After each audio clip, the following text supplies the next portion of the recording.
everybody, how's it going? I'm Pabs, a racing VTuber and an artist, and it's Homestuck Day. You know, I decided to get a little dressed up.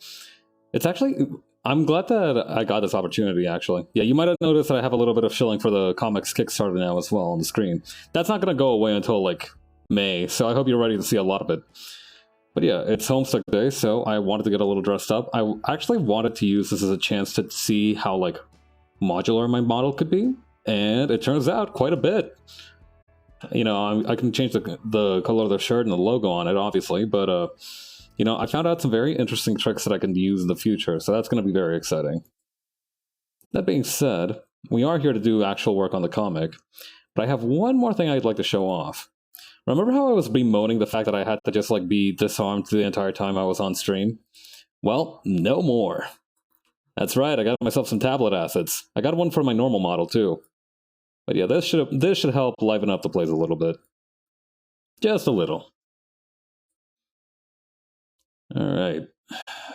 What was I doing? Oh yeah. Right on, let's get started.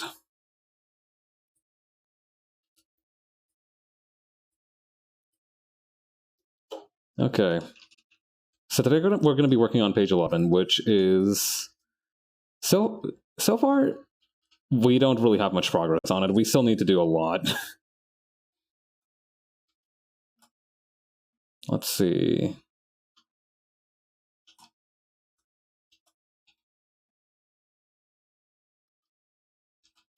Yeah, panel 1 is on its way, though. Like, if we can get panel 1 done, that usually makes the other ones go faster. Especially because, like, I noticed that, you know, earlier I was wondering if I'd be, like... if I was just going a little bit more slowly, if I was getting distracted or something. But no, it turns out that that was just because, like, page 7 and 6 were both one of these pages that had, like, full body shots in every panel. And it turns out that those actually do take a lot more time than I would have thought. That was always something that I actually struggled to understand, you know. I was like, huh, you know, I've heard of, like, coloring as, like, just one phase, so why do people, like, charge... I followed suit, right? Because of, like, solidarity. But I always wondered why, like, people charged more for, like, full body stuff.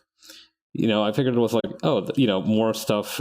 They're technically drawing more stuff, so that makes sense, but I didn't think about it from, like, a time perspective at all. That was a little bit of a lesson in humility, I'm not gonna lie. Let's see. Then putting this over. Okay, so I think for the collar we're gonna need to do a little bit more shading too.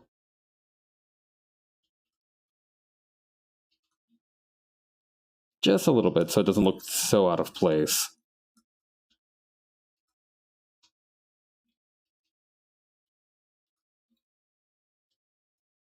Then over here. Okay.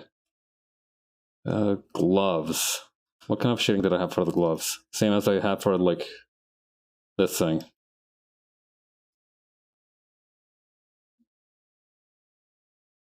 I've been trying to use, like, a lighter tone for shading in these, like, post-fight pages. I feel like that's been helping a lot.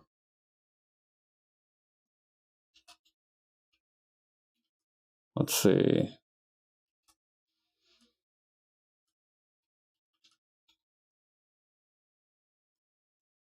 Then over here.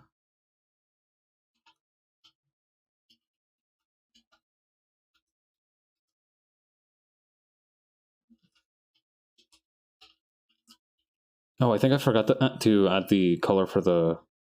Oh, wait, no, I can just get that from page 3, that's fine. Now that I've actually got, like, a fair number of the pages colored, it's actually... What's funnier is that, like, I now have references for, like, every possible, like, tone on their clothing, but instead of, like, you know, struggling to, like, figure out which tones I need to get, the main struggle is actually remembering which pages some of the tones showed up in. Like, for example... You know, the helmet and the jetpack, they have, like, this, like, one specific shading tone, right? But that doesn't show up until... That didn't show up for, like, a couple of pages on account of the fact that, like, Hawk took off her helmet. Let's see. So that's been one of the things that I've learned about managing this. I'm sure it would be. I need to like. I think one of my biggest weaknesses is that I just don't know how to work with palettes. Like conceptually, I understand like what a palette's purpose is, but like in all other cases, like I get what a palette is there for, but I don't know how to leverage it. I don't know how to use it correctly.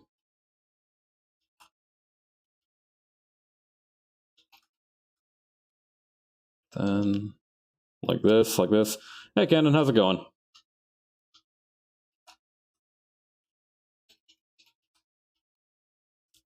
Okay. Do it like that. How's your day been? I need to work on the shadow on this finger.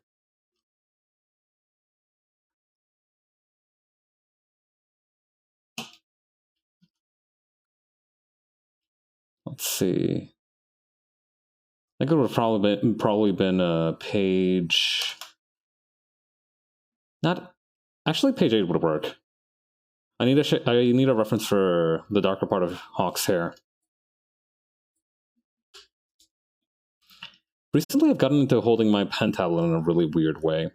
Like, well, I don't know how weird it is, right? I have this grip on my pen tablet, like this little like synthetic thing that I like tied to it with tape, so that my hand would have like somewhere to grab onto more easily. But I used to hold it with like almost like chopstick style, right? Like I used to hold it like this. Pretend this is my thumb and this is the index, right? But nowadays I've actually been like sliding this thing back so that it rests kind of like in the crook of my hand. And my thumb is just kind of like resting on the grip. So it's like, hang on.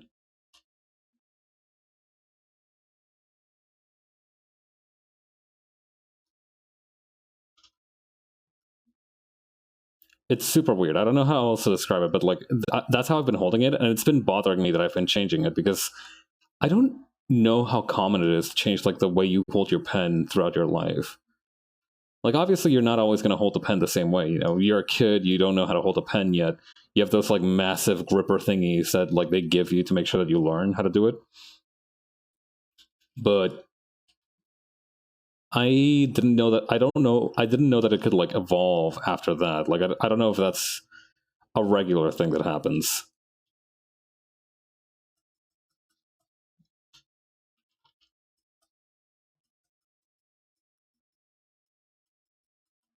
I need to make these lines.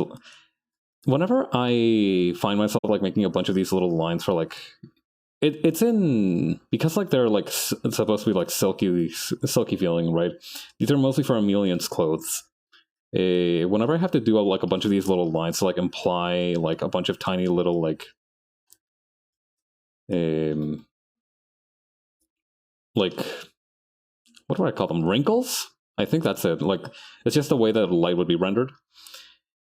Whenever I have to do that, I do wonder, should I make the line width a little bit bigger, or is this good? But then I remember, oh, but it looks so nice when it's like nice and small. But then I end up doing it like kind of big anyways. Yeah, I've recently been toying around with like the pen pressure settings on Clip Studio Paint as well. I think that's definitely one of the things that's been helping me a little bit. Oh, I just kind of nuked that whole segment. The light has been cast away from this ribbon. It's rejected the nurturing power of our mother star.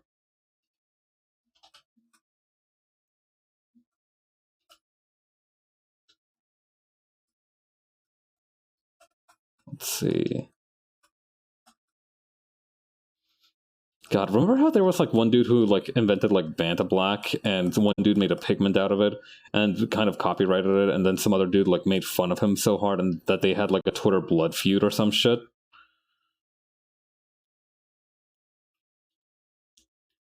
I know that this is the wrong opinion to have about the situation, but I hope more shit like that happens soon.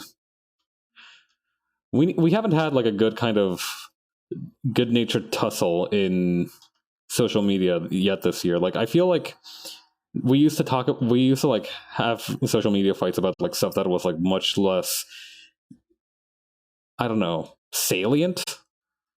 That dress that showed up either as like black and blue or like white and gold. Like I feel like we need another one of those one of these days. I feel like that's how mankind could heal.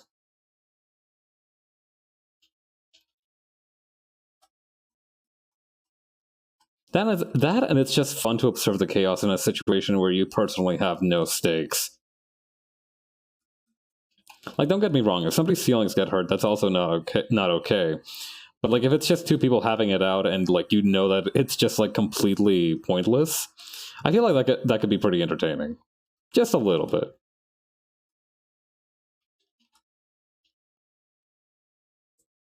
Let's see.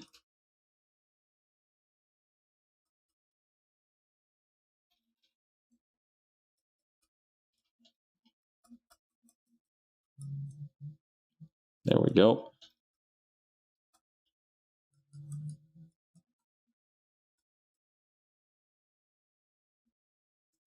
Okay. And then there we go.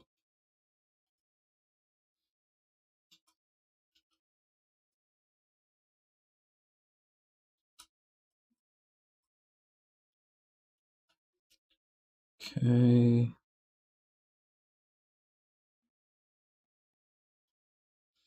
Oh, here's something that I learned today. I learned that apparently Dick Wolf was an actual dude.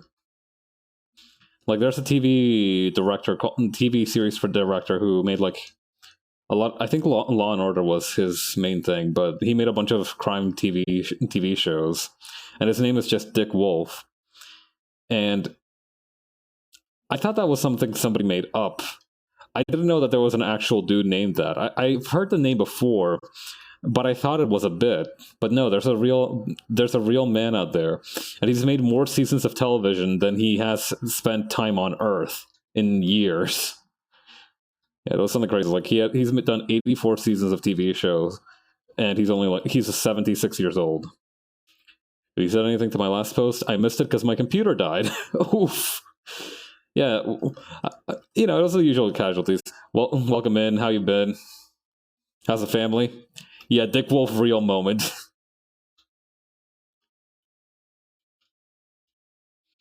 Assuming it's short for Richard. I mean, do people just call their children Dick? Like, was that a common thing? I mean, it's not like we call Robin Richard Grayson, right?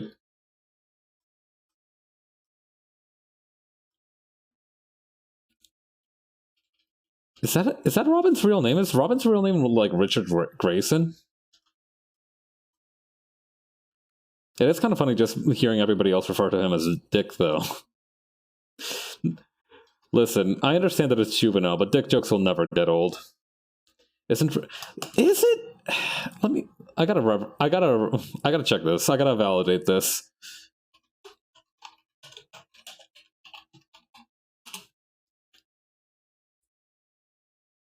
Richard John Dick Grayson. Yeah, that's his full name. It's still really funny. It's not lost on me that he's called Richard John. So even if they didn't catch him with like Richard, you could have still gone for John. Yeah. Richard, first name Richard, middle name John, last name Grayson. I did not know that.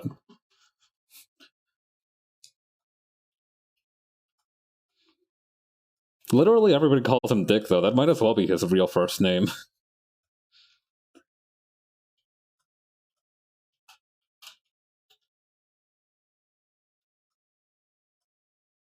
Did I have just about everything here? Yeah, I think Hawk is done. I think maybe the helmet on the floor needs a little more. Okay.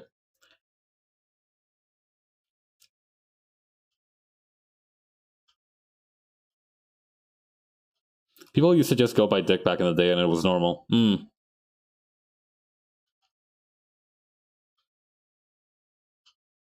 Yeah, I think wasn't like one of Richard Nixon's nicknames like Tricky Dick.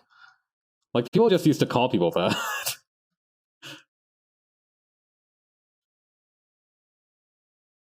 Let's see. I feel like the most sensible like one of the version of that is like the name Bob. You know, Bob from Robert doesn't make, to me at least, Latin American man. Yeah, literally same person I was thinking of. Yeah, like Bob to me as a Latin American man, right? I don't know. I don't understand how you get like, Rob, Bob. I'm not sure. I would have thought that Rob would have been sufficient if you needed like a short version. But like I feel like if you get called Bob, that's just like a name. Like it's like one of those typical haha, it's so average, it's funny kind of names, but it's like it's still a it's not a like it's not got the same vulgar connotations as like say Dick, right?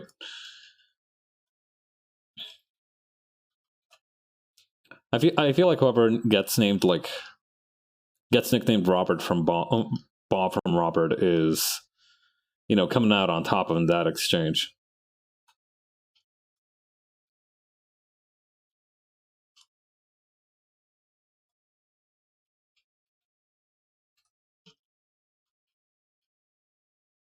Okay, and then Emilian. Need to extend these a little bit more.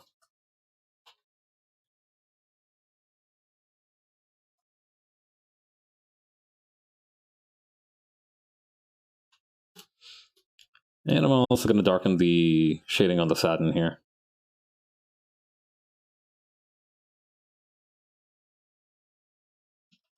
But yeah, set 84 seasons of crime dramas.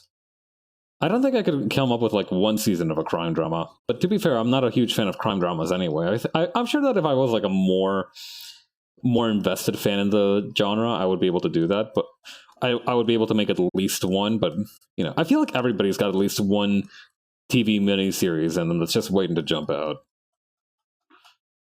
That's kind of like the nature of living on Earth, is that everybody has like an interesting life, no matter which kind of like background you came from. There's so much crime in this world.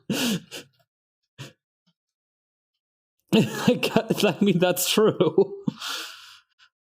But it's not like these are based on true crime for the most part. Yeah, some of them are sensationalist, but like,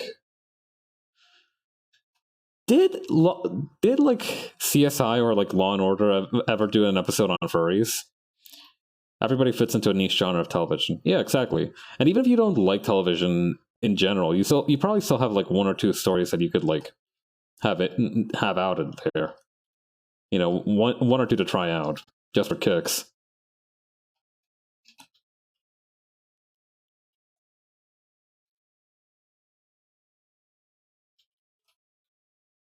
Yeah, theoretically, I think I'm like a slapstick cartoon character.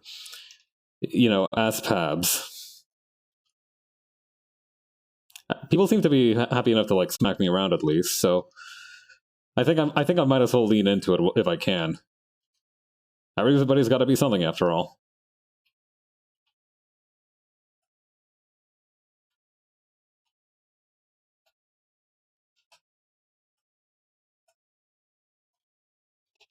Apparently, CSI did do a furry episode. Let's go. That's what I like to hear. God, I hope a crime drama eventually does an episode on VTubers. Please, God, I need somebody to get exposed to frickin' What do you do if you flip on the TV one day and you just suddenly see Korone being like used to debrief? I don't know who's on CSI anyway.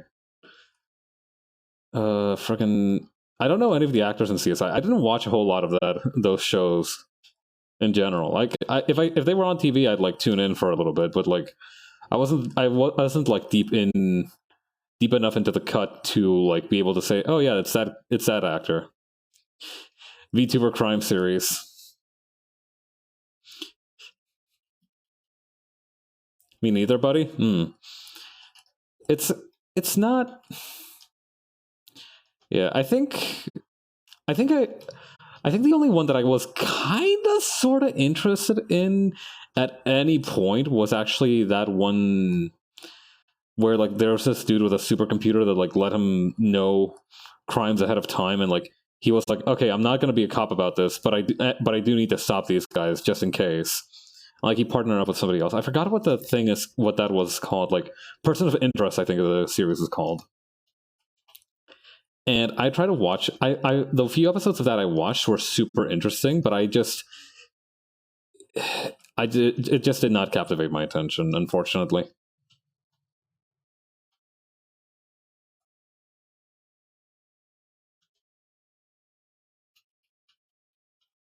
Let's see.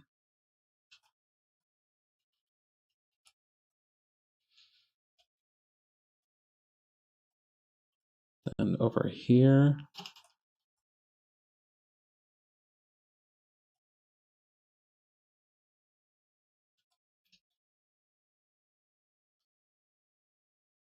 I'm not a CSI guy, but there was a period in my life where I was super into supernatural procedurals. God, we do need more of those again.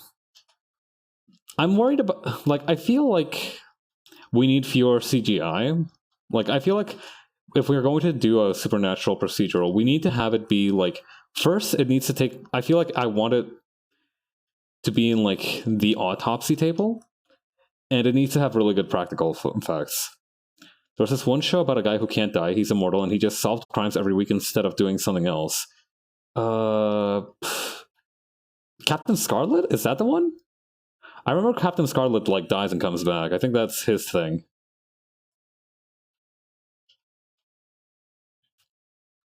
Let's see. So that's kind of funny. You just like imagine you keep getting murdered and you just solve the crime because like not because like there's another one. No, this one was called Forever. Ah, mira tú. Yeah.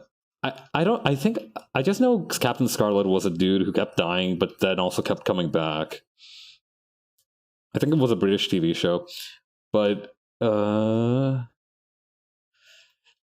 wait, oh, I see. Okay, so I think I misunderstood something. I thought you meant that like the murder victim every week was the same dude because he's immortal, and like the show is just him solving his own murder. But it sounds like him being immortal is just like a side thing that he has. It's not like part of the focus of the series.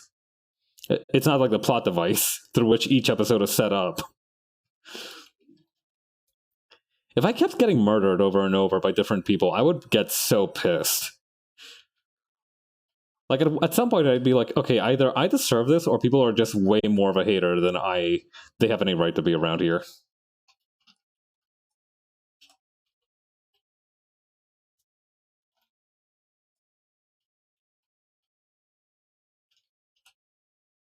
Let's see, grab this.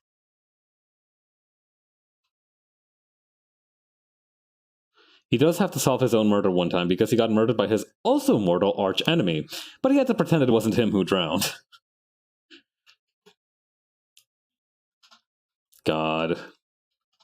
That is kind of awkward, huh? Like the thing about like being immortal and recovering from your own murder is that unless the person gives up very easily, that's a trick that's only going to work once or twice. Like eventually at some point they're just going to bury you in cement and call it a day. That's the thing about like super hyper like stubborn immortality is that it still doesn't prevent you from getting like restrained in some way. Like if a dude doesn't die, you can't just like launch him into space or like bury him. It worked for Joseph, and Joseph's an idiot. The Joestar, I mean. That's kind of what happened to the archenemy. The main character paralyzed him somehow. Yeah.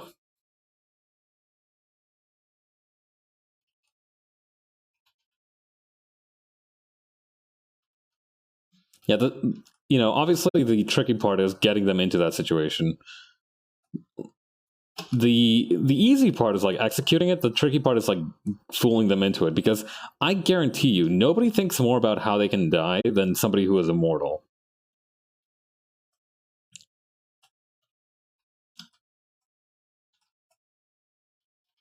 because like normal people understand that like you got to go at some point, but if you're immortal, you either you were born that way and you need that to be your reality for the foreseeable future, or you weren't born that way, which means you can somehow lose your powers, and or you might have a weakness or two running around.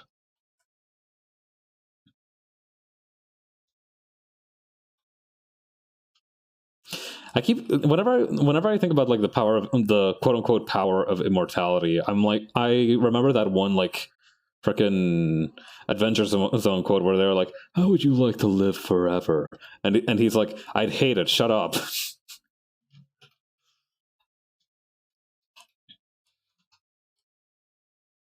Personally speaking, I have way too much to do in one lifetime, but that doesn't mean I want to stick around forever.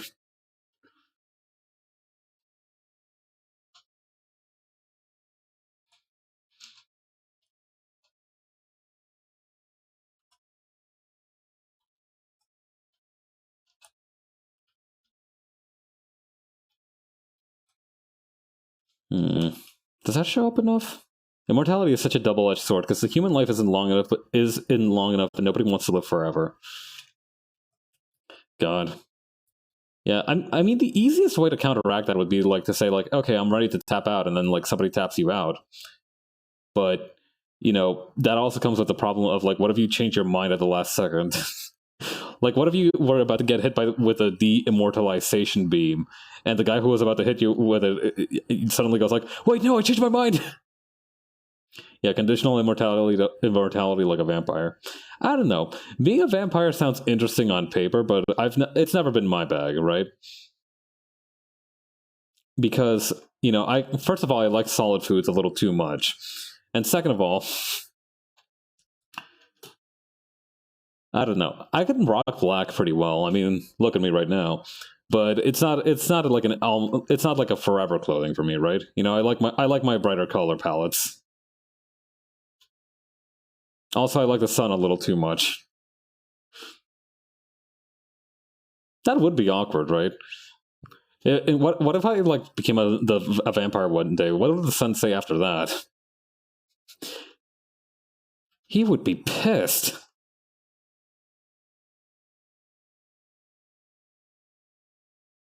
There we go. That's a little bit more clear. Yeah, the sun would kill you without question. Yeah, not even because I'm like weak to sunlight now. The sun would be like, oh, so that's how you want to play it, boy, and then he would just vaporize me.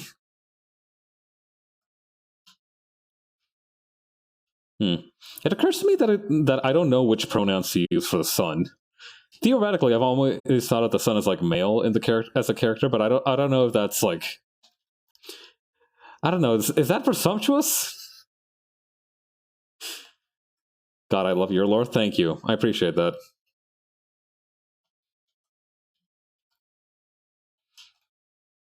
I have to start doing weirder shit with my lore. I need to start like making like long run comics or something. The sun has been classified as male by various cultures. That's true. The Romans, a lot of the Latin American native indigenous cultures.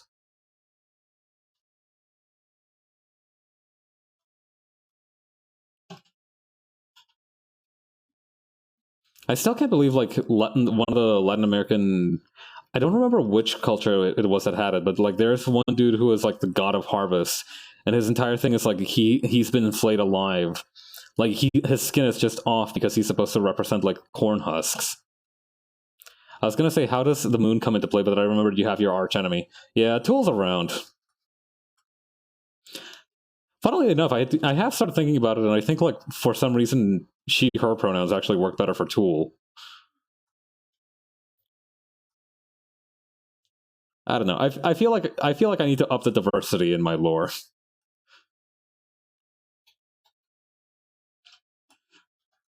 And unless some very drastic changes happen very fast, I'm not going to be able to fit the bill.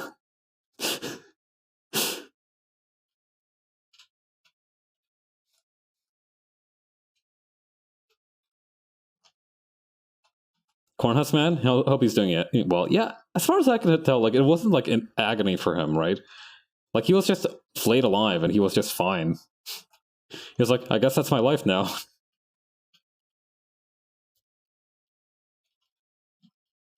Anyway, I've been shaving this shirt for like over 5 minutes, so I think I need to give it a break. He got better. She flayed me alive to become the deity representative of corn husking. I got better. I think society is ready to bring back Monty Python jokes. Oh, thank you for the posture check. And they're hydrated. Let me take a sip.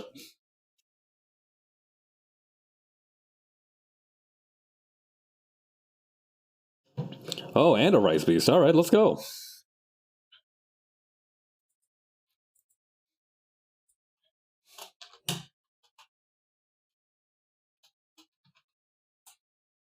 Let's see.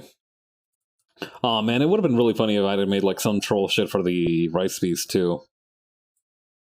Is that covering the captions? No, that's fine.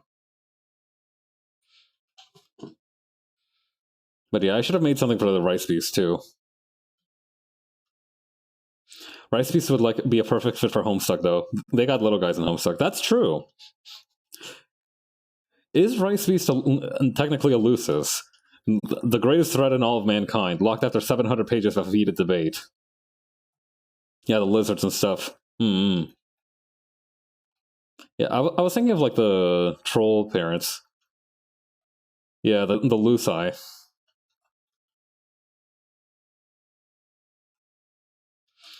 Yeah, I learned the other day that apparently the Luci thing comes from like Lucis Naturae, which means like freak of nature. If there's such a thing as like if that's like a taxonomical thing, then I feel like Rice Beast would qualify as the king of the freaks of nature.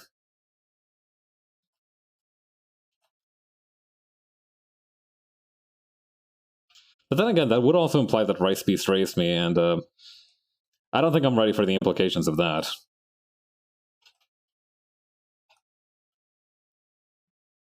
Let's see.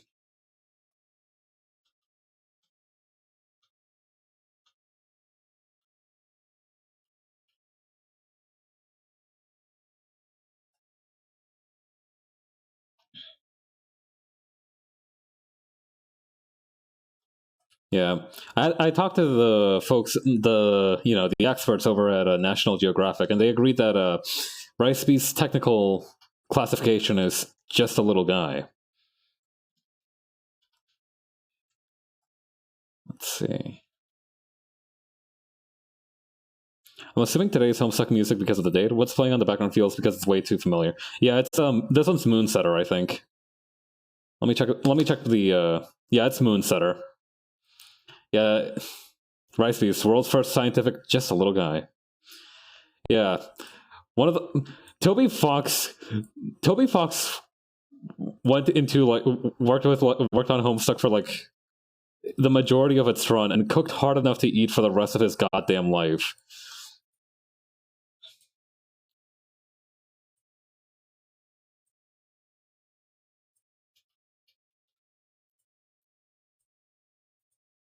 Even if he hadn't made Undertale, I'm pretty sure like whatever he did on Homestuck would have been fucking career making for him. Yeah. Just chilling out in Andrew Hussy's basement making Undertale like some kind of like like that frickin' boiler in Home Alone.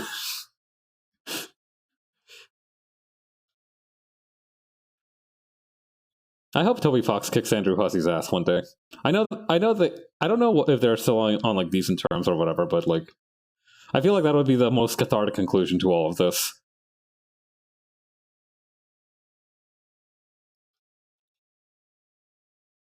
I shouldn't say that.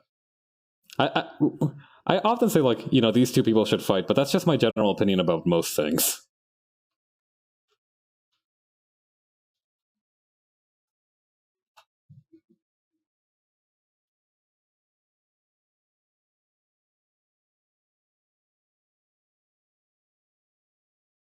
Let's see.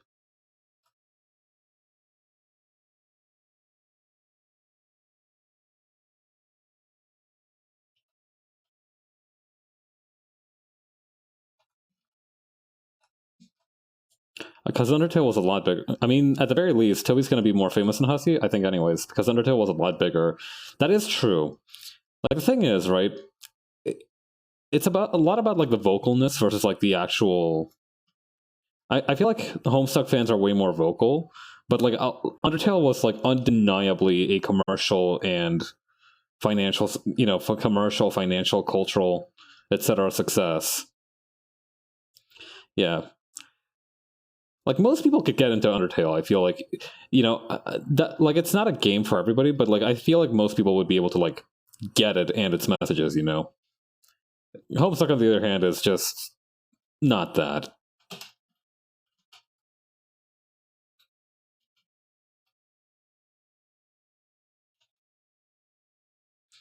Like personally, I cannot in good faith recommend that people read Homestuck anymore. I used to be a huge advocate back in the day. But that's because like I didn't understand that like people might not always like what I liked.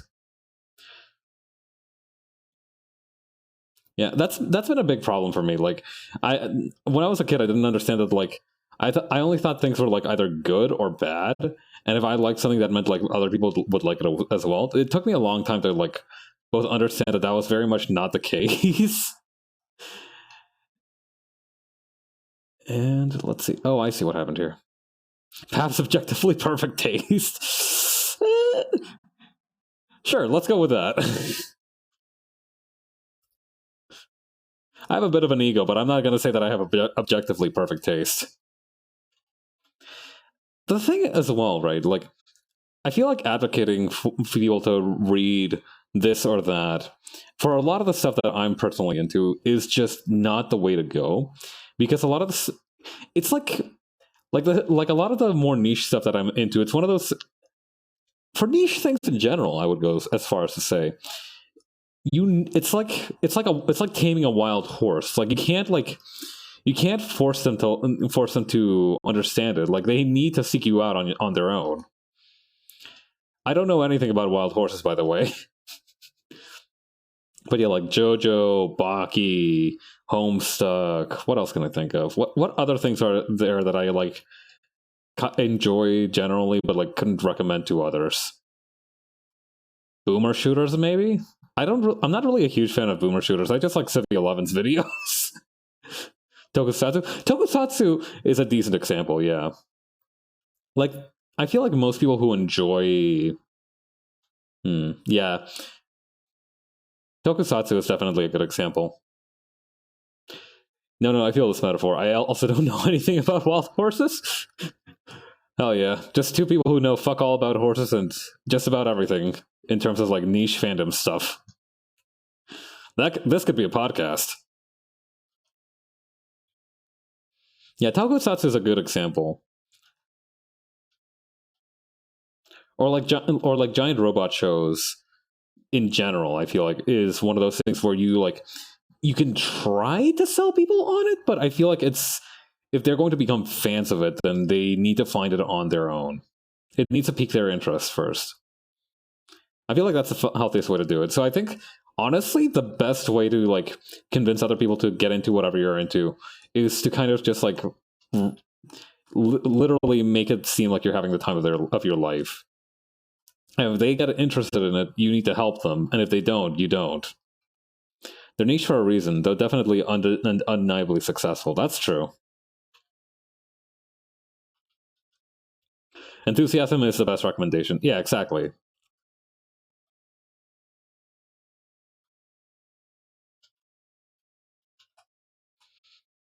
I mean, hell, I think that's mainly the reason why I watched frickin' I think Curiosity might also be a good one. Like, if they're like curious about a genre. Like, I ended up watching the original Mad Max movie, which might I add kind of sucked, and Road Warrior, which was pretty good, and also Thunderdome, which halfway sucked and halfway was good. It had some good moments because I wanted to learn more about the post-apocalyptic genre. And Mad Max is one of those big inspirations for that. Not just in like Western culture, but also in like lots of other cultures. Like friggin' Fist of the North Star is really heavily Mad Max inspired, near as I can tell, at least. I don't know why else Kenshiro would look like that. The leather jacket, I mean. He's jacked as shit because he's like a protagonist who practices martial arts. And that was just kind of like what you did back in the day, but the hype around Fury Road made me interested in the series. Yeah, I still love Fury Road. I have a DVD of Fury Road. In this day and age where like DVDs are a rarity, I have a DVD of Fury Road. I need to rewatch it one of these days.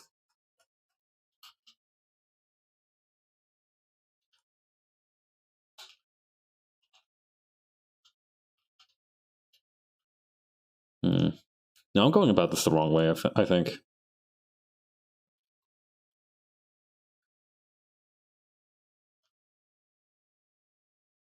Yeah.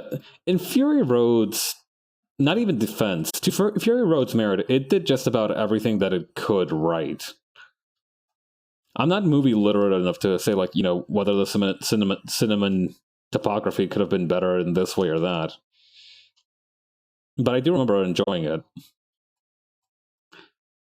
Like, Fury Road's biggest strength is that it just did not drop the bag anywhere I could think of. Very cool, very good, and who doesn't love practical effects? Yeah, exactly. I think a lot of it was just like, and I feel like this is a topic that comes up a lot these days, is that it just had this kind of fascinating sincerity.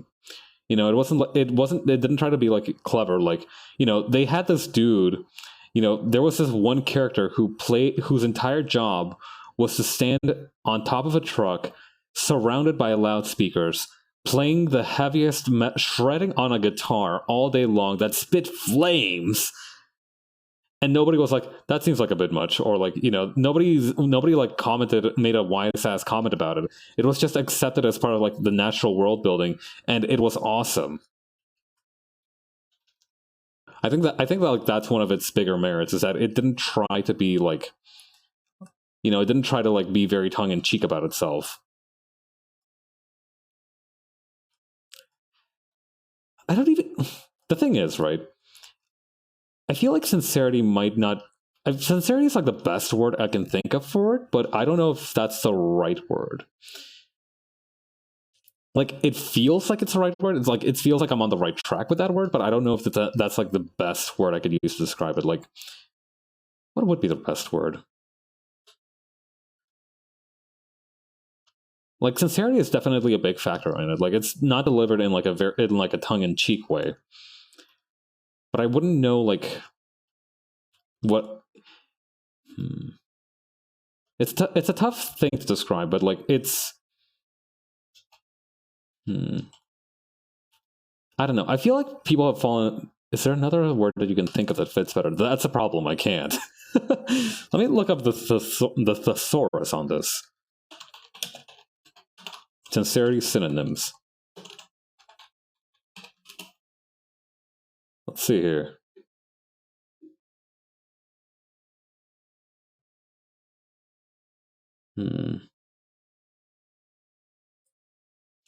For what I'm feeling about sincere works, yeah.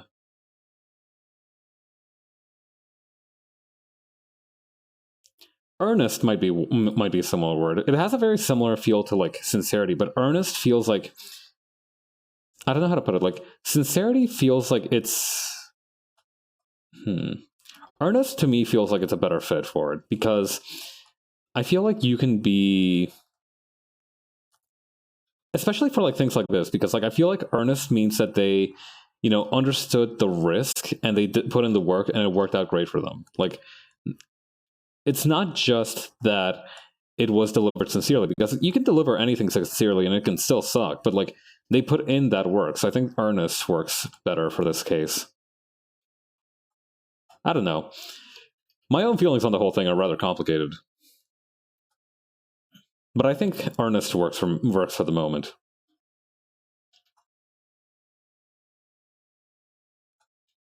Let's see.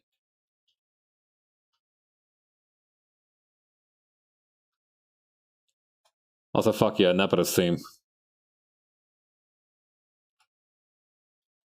Let's see. Are we done with this panel? I think we are. We might be.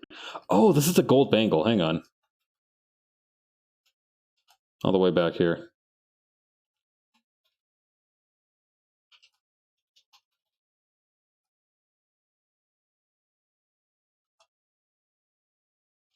There we go.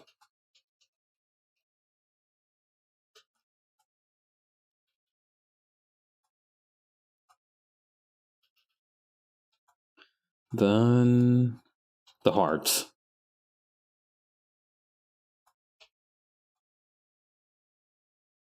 Okay.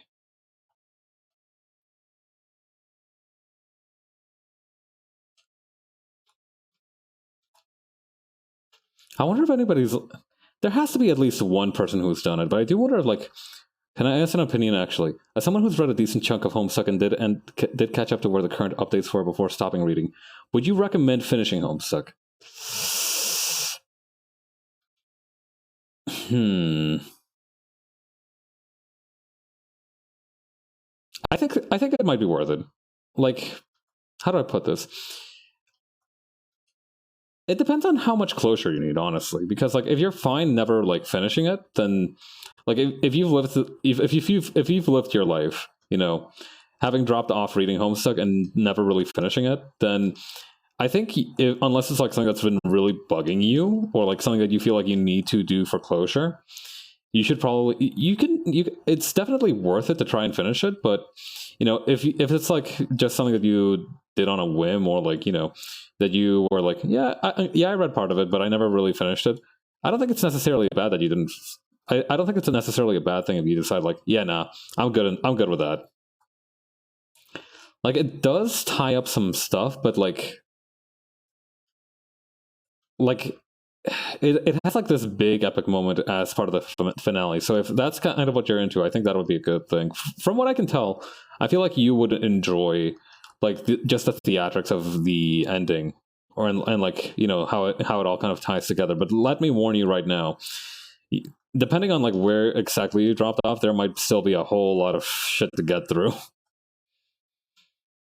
Also, if you do end up reading it, I recommend using the unofficial like Homestuck thing that's been floating around. I don't remember what it's called. Like, there's legitimately like you can download Homestuck. You can download the entire comic Homestuck. Like, there is a what's it called again? The unofficial Homestuck collection. You can download Homestuck as an executable and read it like that. I think like there's even some people on Twitter that have been making like essentially mods for it that remove some of the more like I'm gonna call it period accurate language. It feels weird to say that for something that was in 2009.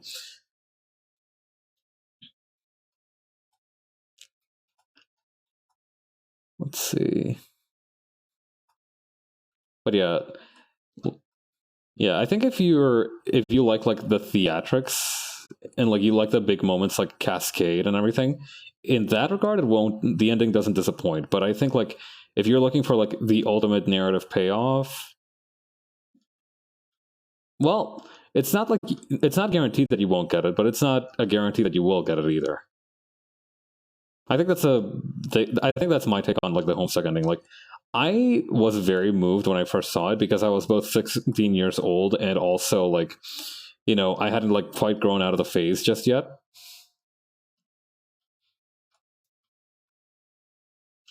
But I think like if you're wondering if you're curious about it yourself, I think the best thing to do is to just like check it out. And if at any point you're like, nah, fuck this, then you can bail. Like nobody's forcing you at gunpoint to read Homestuck unless they are. Blink twice if they are.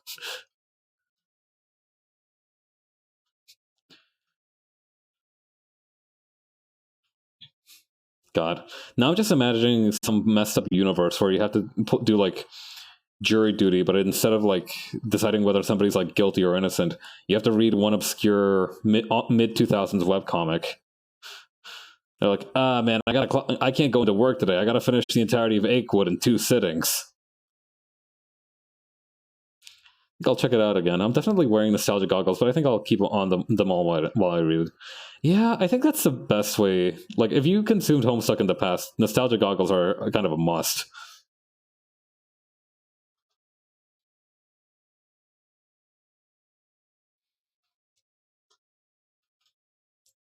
I remember reading Achewood. I remember thinking that some of the parts were really fun. The scenario you outlined, truly my worst nightmare. I pity the fool who has to fucking read mid 2000s Penny Arcade. You know that was some dark shit. If anybody ever reads the entire archive of Penny Arcade, they need to be like put down like an animal, I think, for their own good. It's like when a horse breaks its leg. Would it be better or worse if it was one that ended properly after a billion updates, or the one that just went on hiatus forever? Hmm.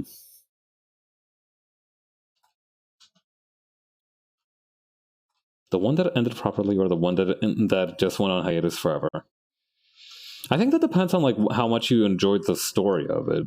Like, I don't know how to put it. Like,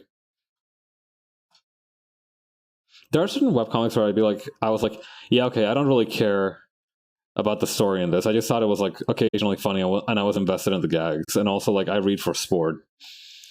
So for a lot of them, I actually didn't get too invested in a lot of the characters. But like for example, there was this one that went on hiatus a long time ago, Poppy Opossum. I enjoyed Poppy Opossum, but like I wasn't super broken up when I was like, oh, they're never gonna update it again. You know, I wasn't like like in shambles over it or anything. Still, it's always sad when it happens, right? Like, I feel like if it has a proper ending after a billion updates, I think that is just,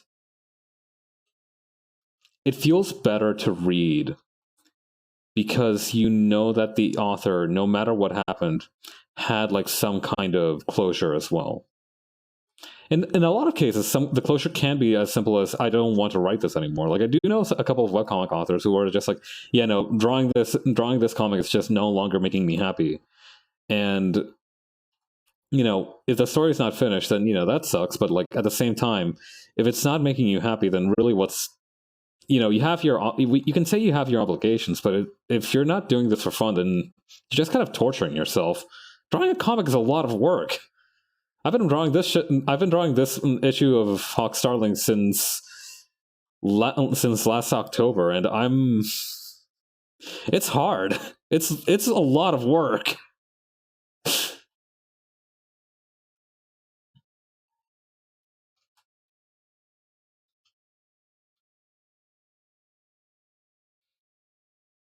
We literally have archives of you drawing this comic. It's so hard. It's so hard. But it was a lot of fun too. Yeah, I think definitely. I mean, let's be real. I started coloring this comic at the very beginning of like April, or towards the end of March, and I'm almost done. So really, the coloring took only like a month for 12 pages, and that was like even with holding down like a full-time job. So definitely the line art is what took the longest, I think. The thing is, as well, this is a more quality product, right? The thing is, in most of my other comics, I'm the only person proofreading it, like writing it, drawing it, and that can lead to issues. Like I have a degree in accounting, right? And part of that is like also understanding to some extent assurance. And you can't have the same person who prepares the stuff also review it because that just does not work. You need a fresh set of eyes on it. And I think that's what made this comic take a little bit longer as well, is that I had Raph backing me up and helping me make this, the best product that it could be. Right? Like we have that, I have that support, and it took longer, but it also made a much better end product. Yeah, honestly, shout out to Raph. He's also been working his hardest on this. Okay.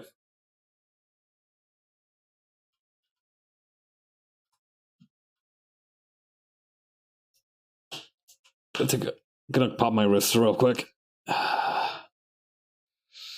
Yeah, working together, even when it's scary, it usually results in a better product. I wasn't scared of working with Raph. Raph is just a really cool guy. Yeah, shout out to Raph for real. My buddy's been putting in the work. Let's see. This should be good. Oh, I'm scared of working with people. Oh, I see. That makes sense, though. Like, I also understand that. Like, as much as I was like saying like, oh no, no, you need like an extra pair of eyes on it.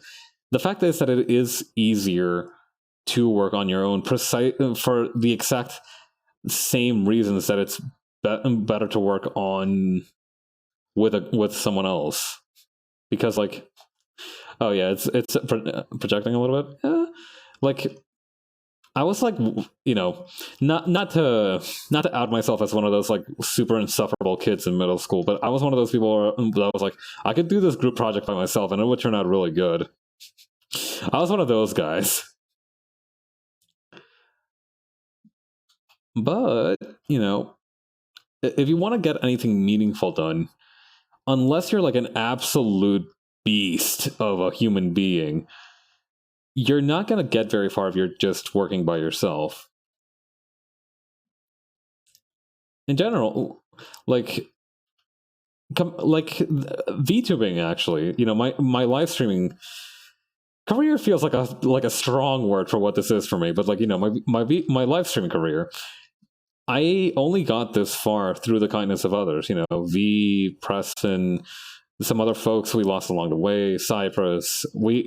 A lot of people have been, rooting for me and supporting me, and likewise, I've been rooting and supporting them.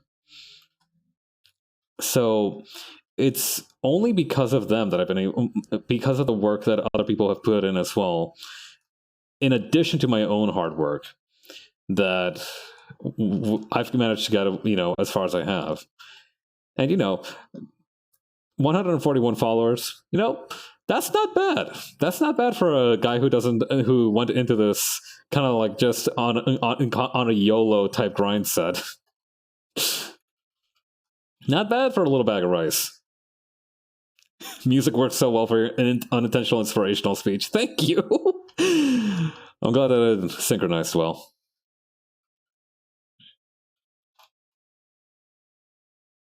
But yeah, having friends is awesome. I highly recommend it.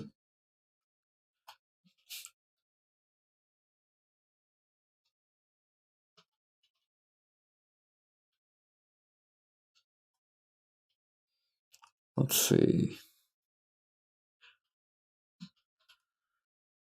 I think I might need to do a little bit of soft trace on these parts here. There we go. Okay, now we can go in the background.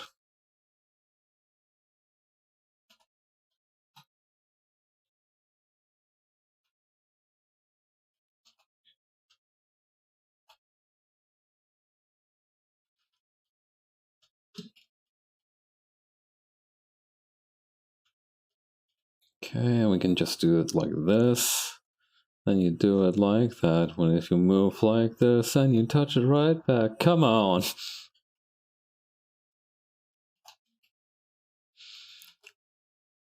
God, if I ever get good enough at singing to get I always like sing like only one or two parts of a song. First of all, because I'm not really a singer, but second of all, because I have like this paranoid fear that if I sing any more, like the YouTube bots will get me. My dream is that I'm good enough that like either the Twitch bots or the YouTube bots, once I put up the bot, mistake my singing for like an actual playing of the song. I think that's happened to a couple of people.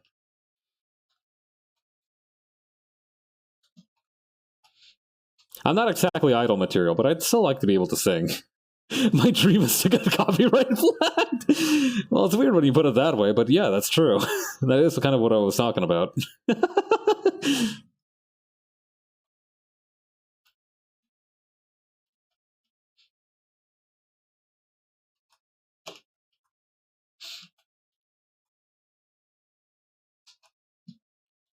Let's see. You should sing. You should do an unconventional, unarchived karaoke stream. It'd be fun. Maybe sometime. Let's see. Let me remove the foreground stuff first.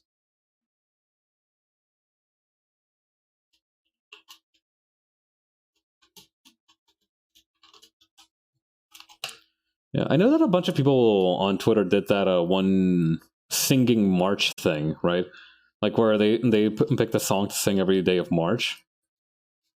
Yeah, sudden background.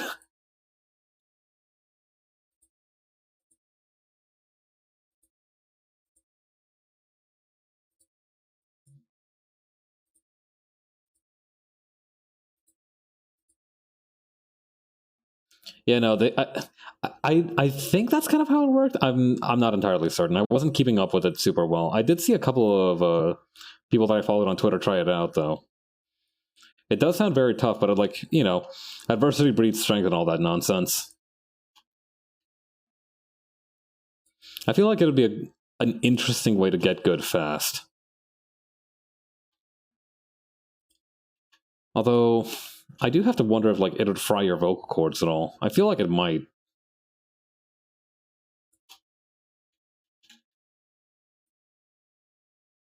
Singing singing always freaked me out on account of the fact that it's like it can get you like permanently hurt, even though it's just like you talking at a specific pitch.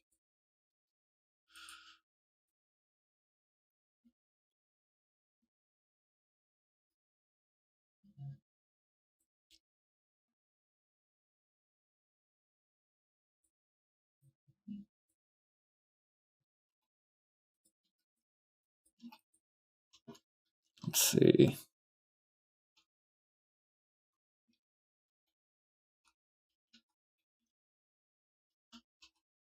Oh, hang on, I see you back there.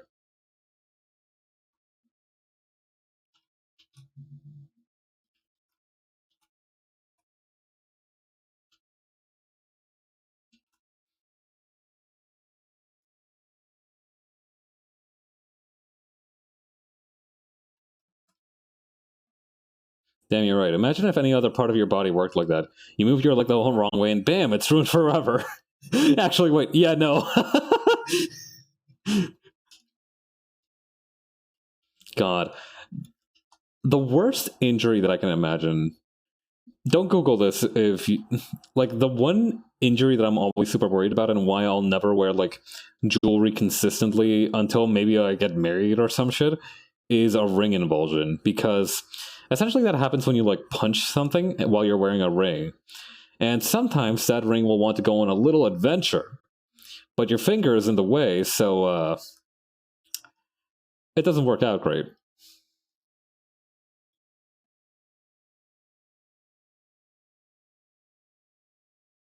Actually, no, just having that cast shadow I think is good.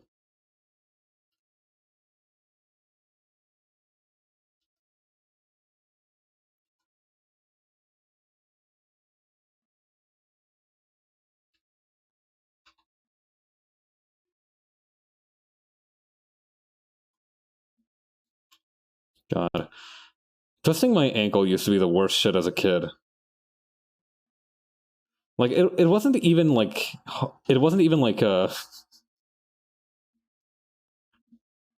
way you phrased that is so funny. Thank you. Yeah. As a kid, I think like twisting my ankle was like the most annoying injury I could receive.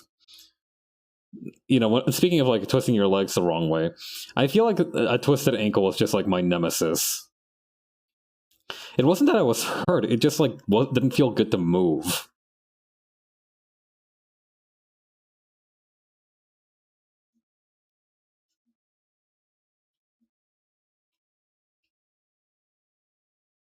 And we'll select this one back here.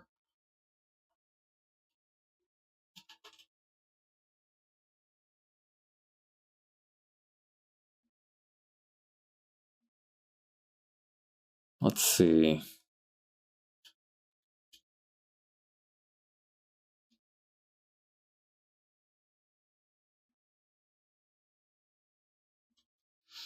All right, I gotta run, but I'll try to come back. If not, have a great stream. Yeah, thank you for stopping by. For some reason, I was thinking about like Toby Fox again, and am I tripping or is Toby Fox's middle name Matthias? I feel like his name is like Toby Matthias Fox. I don't, which probably isn't his real name at all. But I don't know. I just like thought that it might have been his name for a second. I don't know. Let me Google this.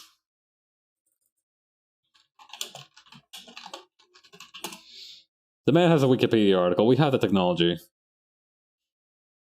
Okay, his middle name starts with an F, so it's probably not Matthias. Oh, right, the shadows on the floor. Right. Hmm. For page 8. Oh, right, I remember how I did this. All right.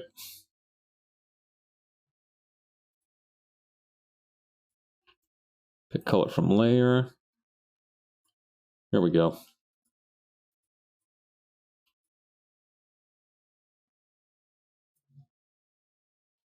Okay, we're gonna use this thing.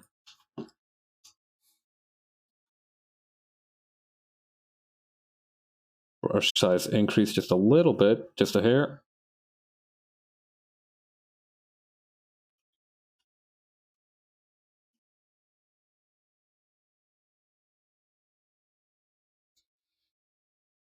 Rough erase. There we go. Okay, set this to multiply 60%. Now we can go 50. 50 should be good.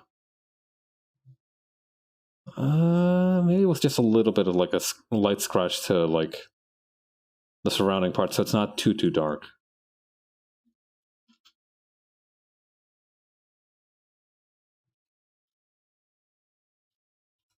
And let's add a little bit of color to Hawk's cheeks while we're at it.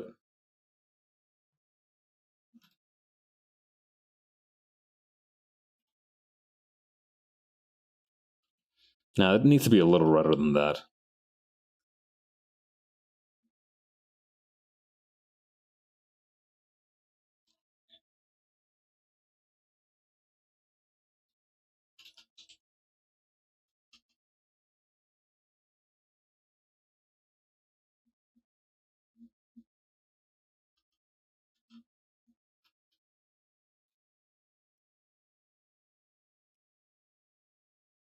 There we go.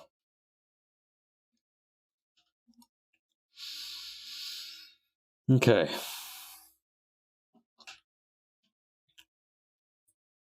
Please tell me to save the unedited version of the background. Yes! Thank God.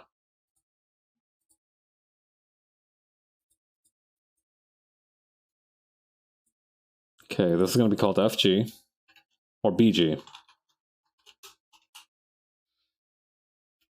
Then, after that, merge these guys together.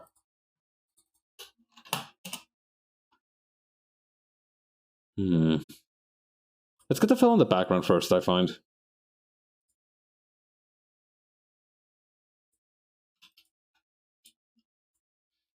Do I have a picture of the background somewhere around here? That'll be around page 9, I think.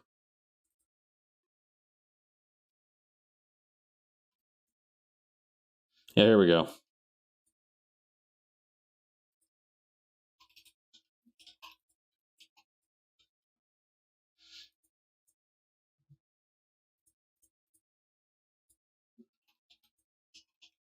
The good thing is that I'll be able to... Well, first of all, I need to be able to do this on a separate layer so I don't accidentally cover over any of the lines, but the good news is that I can just copy and paste this one to the underfill. To the panel below. That's not a real word. Underfill is not a... Okay, the text-to-speech scanned underfill, so I'm going to assume it's a real word, but probably not the right one to use in this context. Methinks. We need to bring back methinks as a word. Like, I feel... Like, you know what? Yeah, I do think. I'm known to think from time to time. I'm an intellectual, a man of science.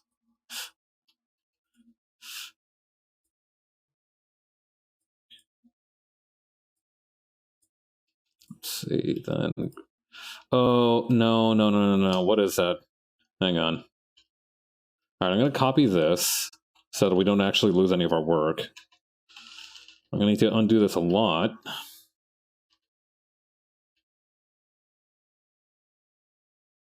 There we go.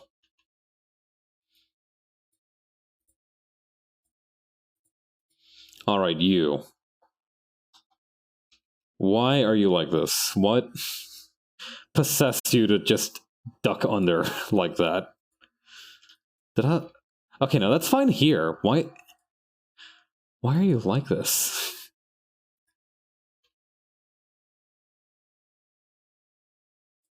You know what? Whatever. This is an easy fix.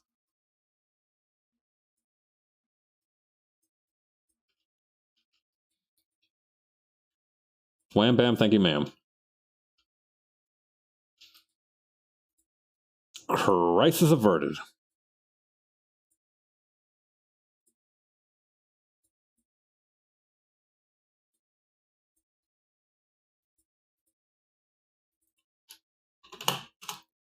Then merge these guys together. FG.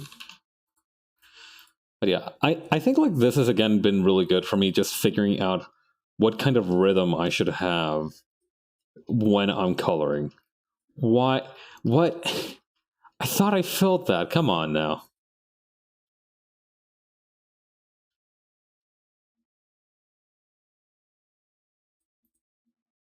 I swear to God, I felt that. What? Yeah, no, there it goes. But like, what?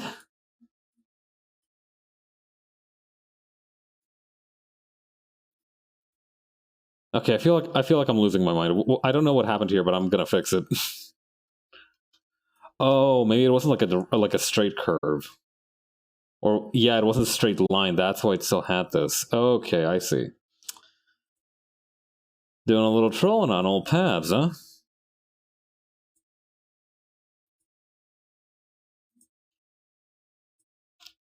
Trying to get my goot. I'm not gonna.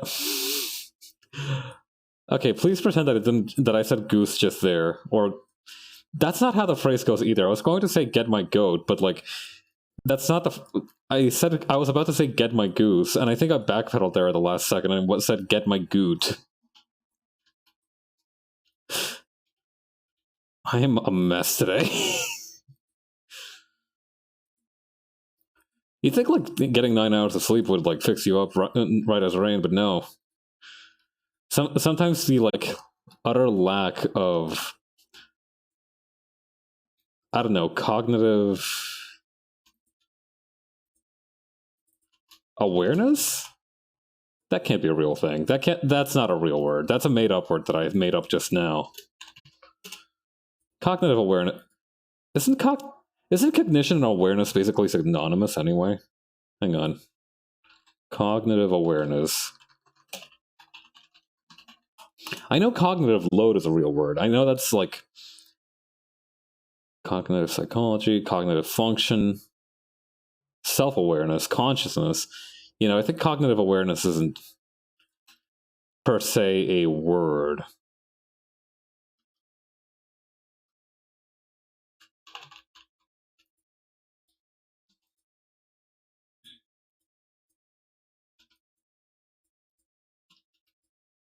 Okay.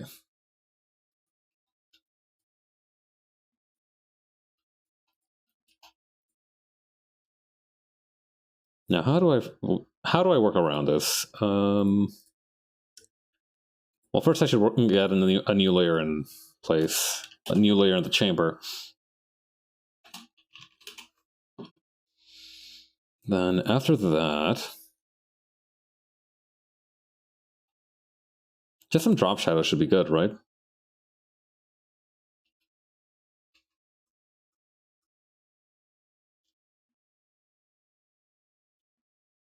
Add one. Oops. I'll make a couple pixels in width.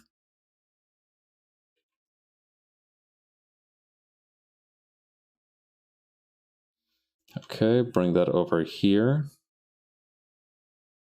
Or maybe it should be this way.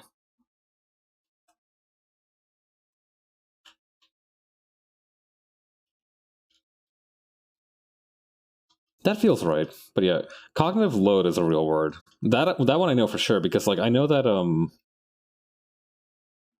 no, this doesn't work actually. I'm gonna do this manually. But yeah, cognitive load is a real word, which is used to mean like the amount of things that you're exposed to that you need to think about each day.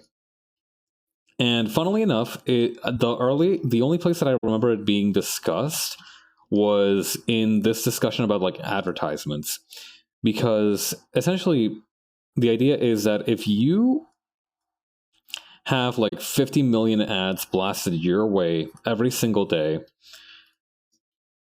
well, first of all, that's just kind of the reality that we live in, so that's not great. But if you have that happen to you, you essentially get hit with so much stimulus that, even if you don't personally care about it, your brain still kind of like needs to process it and accept it to let you know that you don't need to care about it. And what that leads to is the fact that like even like getting barraged with all that is kind of like a drain on your kind of like attention span, on your ability to think, on your brain power in general, right? So so the idea of this was, I think that like if they hit you with enough like cognitive load at a time, you could essentially make it so that like new smaller things couldn't get in the way, which is great if you're like selling stuff, but not great if you're a human being subjected to this, which most of us are one way or another.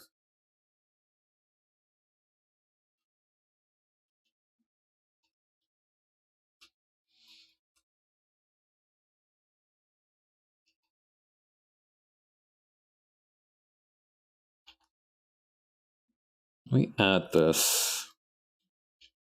Just a little bit more shadow back here.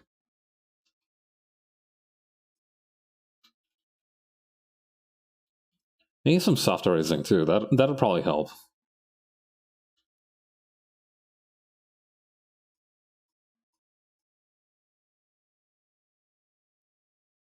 Oh shit, did I tell Canon to not read the epilogues?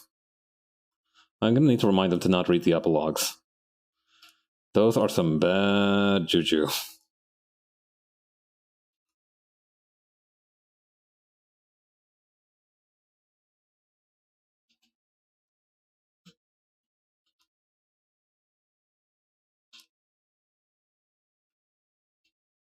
Let's see.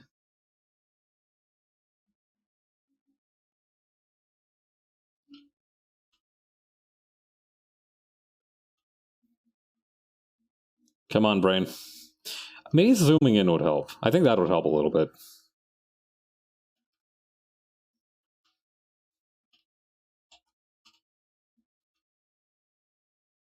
Let's see.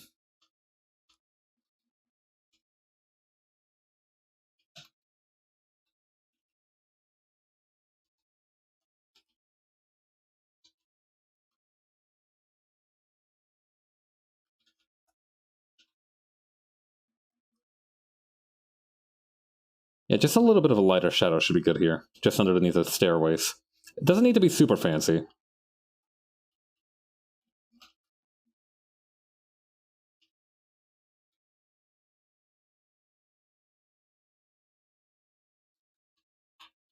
Okay, this, then like this.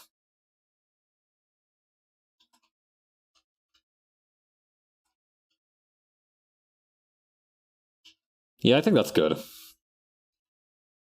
Solid background material. Just a little bit of shade for this one, though. Just a little bit to differentiate it.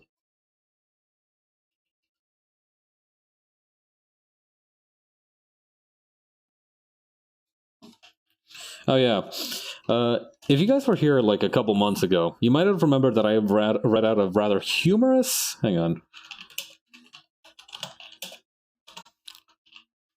There was this one job posting for New York City that was called the Rat Czar. Hang on. Let me see if I can find the exact wording of this. Yeah. Do you and these are some experts from the actual job description. Do you have what it takes to do the impossible? A virulent vehemence for vermin, a background in urban planning, project management, or government, and most importantly, the drive, determination, and killer instinct needed to fight the real enemy, New York City's relentless rat population. This is a real position that you could fill, and somebody actually managed to fill it. I don't remember what their name was. I think... Let me look this up. Let's see. Felice Mustafa? Is that her name? Former elementary school teacher Kathleen Corradia is the city's first director of rodent mitigation, tasked with exterminating legions of rats that have taken over subway stations, vacant lots, and residential buildings across the city. God, it's crazy to think that, like, New York... I don't know how to put it. Like, I feel like New York's rats are almost like... are like Remus and Romulus. Like, they're like the city-state version of, like, a New York god. You know, it's like they're like a fixture in the city now. The rats. I was in New York for a couple times, but I never really managed to see like a truly massive rodent, which I think is a bit of a shame. Granted, I would have been terrified because like those rats could have, like, probably fit in your. Some of those rats are as big as your forearm, but you know, I would like to see it. I may have fainted in fear, but I would like at least like to experience it.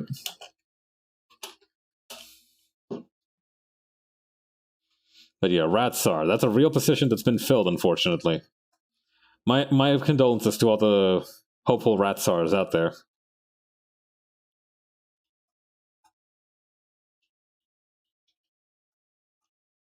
Let's see.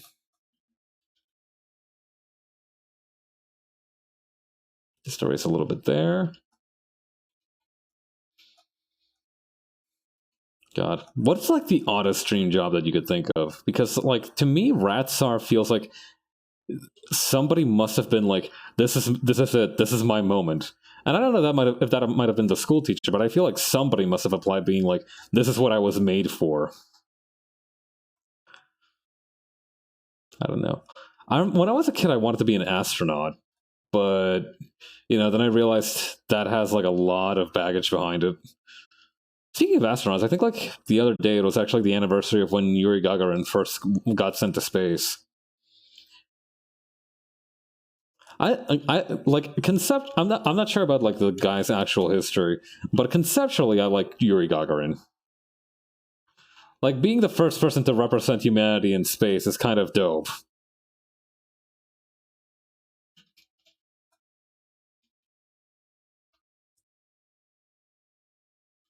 Let's see.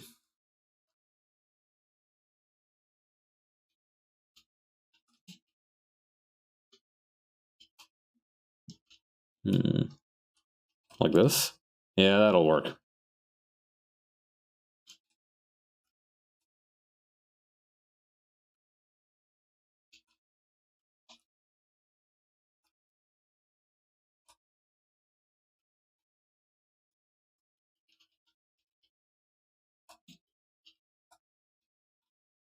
Yeah, the good news is that like half of the panels in this one specific page are like upper body shots, except for that for panel one, and I think technically the last couple panels as well. But like those two are so identical that I might as well be able to like copy and paste some of the coloring work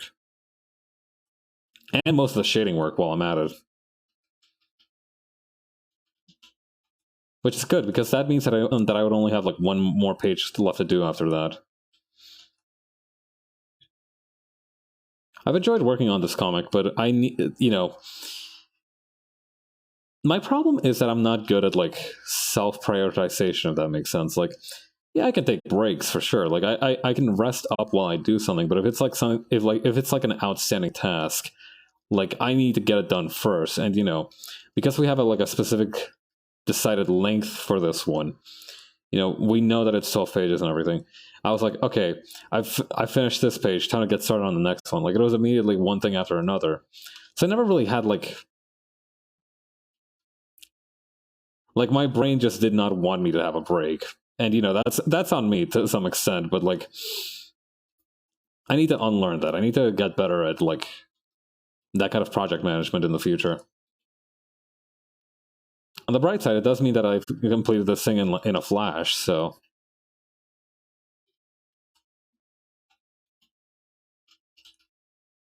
you know, ups and downs.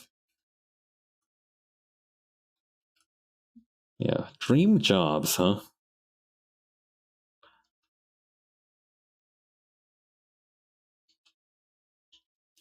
Yeah. Given how many bugs are in video games these days, I'm wondering if if like video game tester is even a position anymore. I feel like they would just use their in-house team or maybe some kind of AI to run the whole thing.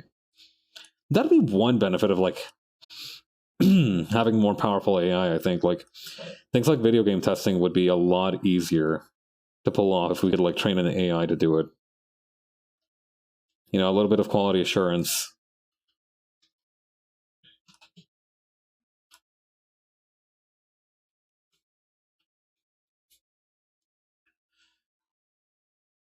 Although ironically, I feel like the companies that would most benefit from that are probably the ones who have like load bearing bugs.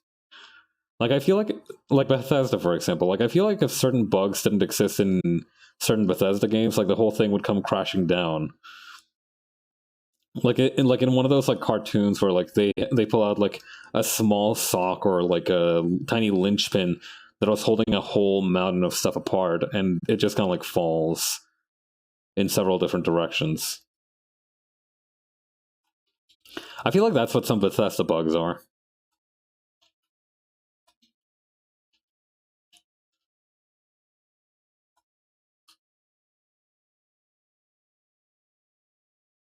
Lord knows that I appreciate them being there though.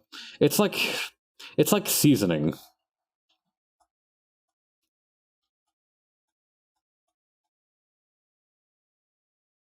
Was that one really poorly aged freaking not interview? There was this podcast made by those dudes who are like two best friends play or whatever. One of those like goons. I shouldn't call them that, but you know, by one of those people, and they were like, my philosophy is to always trust the four B's: Bethesda, BioWare, and one other one that was like really funny because like it also beefed it so completely later on. Bethesda, Blizzard, that's the one. I'm like, wow, this aged like vinegar. Like it was such a rancid take that it could probably kill germs if you left it on it. I'd geek out of my bathtub with that take.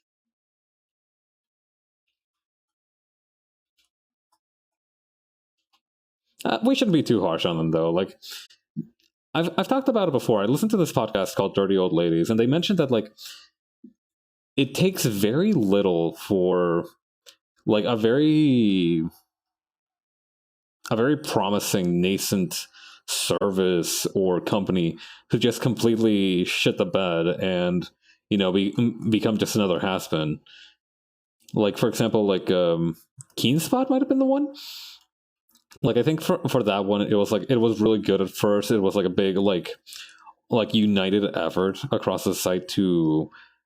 It might not have been Keenspot, but it was like a big united effort across the site to support each other and make sure that everybody was doing well. You know, the people who running the hosting site would like help with merchandise and everything, and it worked well. It was a system that worked well. But then like one of the people's brothers got put in charge of it for some reason, or something like that happened. Comic Fury might have been the one. I don't remember which one it was, but essentially, it got handed over to EU management, and they completely shut the bed. And the problem with that is that like you can't like once a company shits the bed, they cannot unshit the bed. Like they just leave a trail of soiled mattresses in their wake.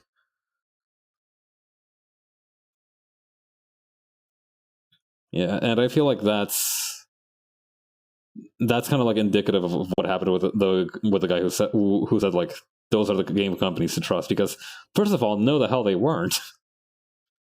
But he couldn't have known that. He couldn't have known that it would have aged so poorly.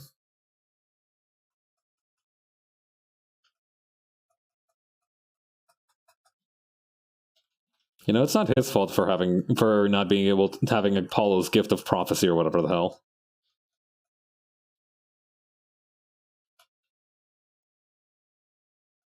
Let's see.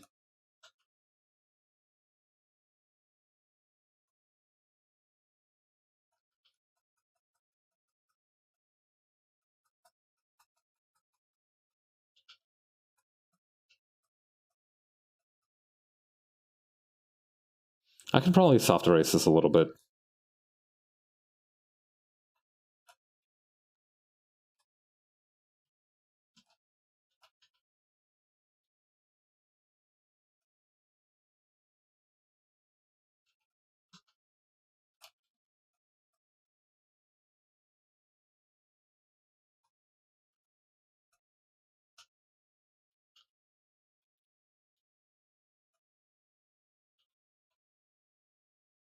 We need shading on the ears. Okay, flip that around like that.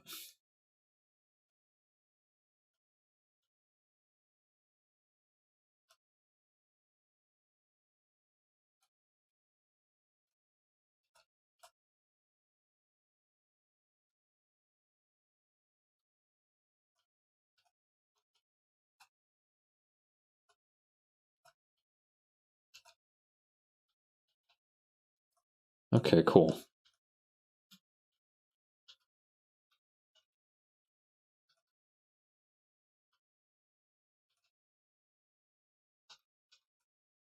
And we can soft erase this part too. Just diffuse that a little bit. Oh, here's another good bit of news though. The weather is finally changing near where I live. It's not cold anymore. It's actually kind of warm. Okay, no, that's being too generous. It's still fair. It's still like not warm, but it's like, it's nice enough to like you only need like one jacket instead of like five different layers. And let me tell you, this is going to be my year.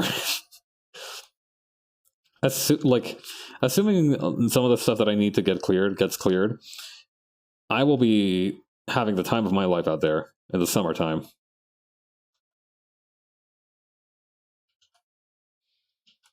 I'm going to try and make the most of it for once.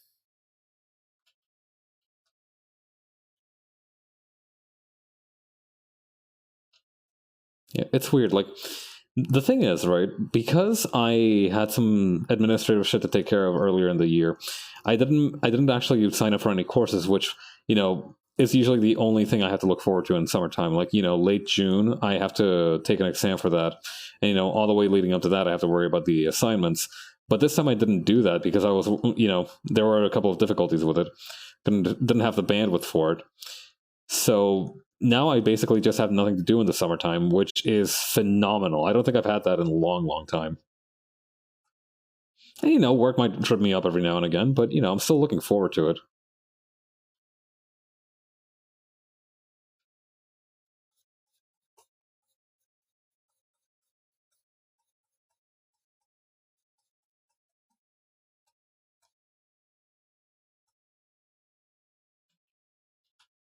Then over here.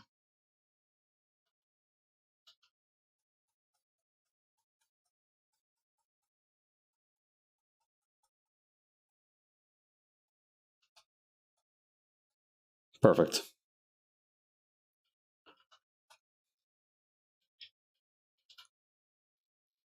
Oh my god, is that really all I had to do? Ooh, but wait, the background.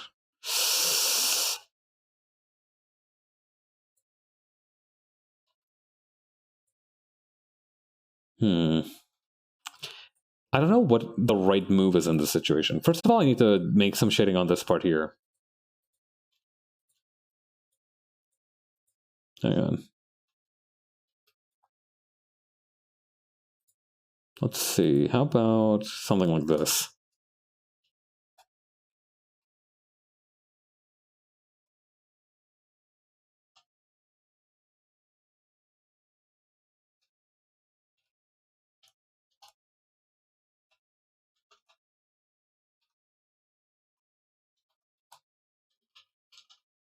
How's that?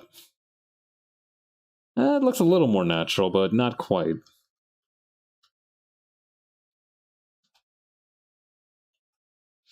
They need to be a little bit more subtle.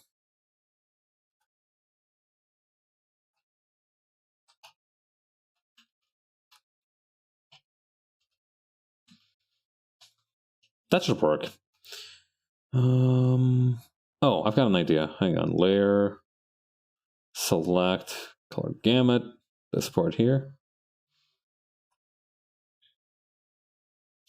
Okay, so here's the plan. We're going to grab the shading color here, and we're just going to do a gradient sweep over the whole thing. And then we'll adjust the blending modes to see how it suits us.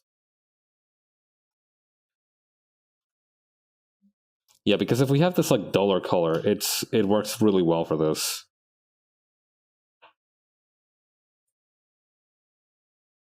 Multiply.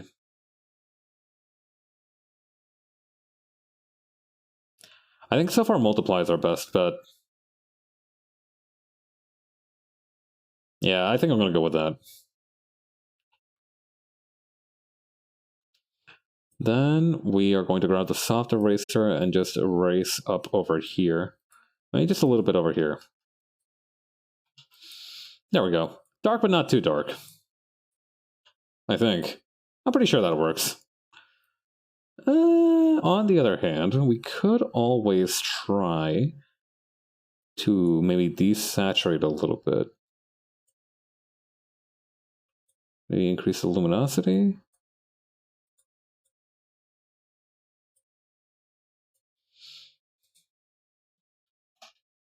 How's that look like overall?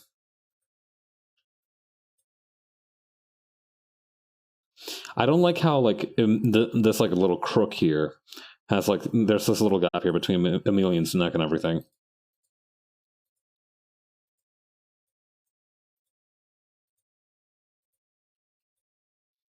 Need to expand that a little bit. With the hard eraser, preferably.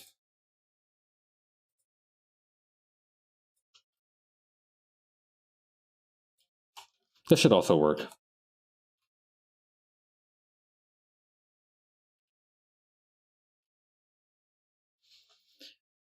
Yeah, I can tell when I've been swearing too much when the closed caption swears where I didn't.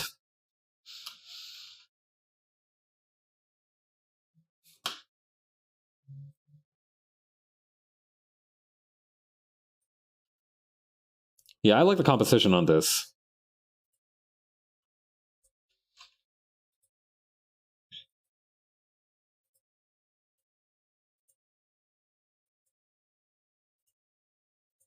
Okay, just duplicate this part here.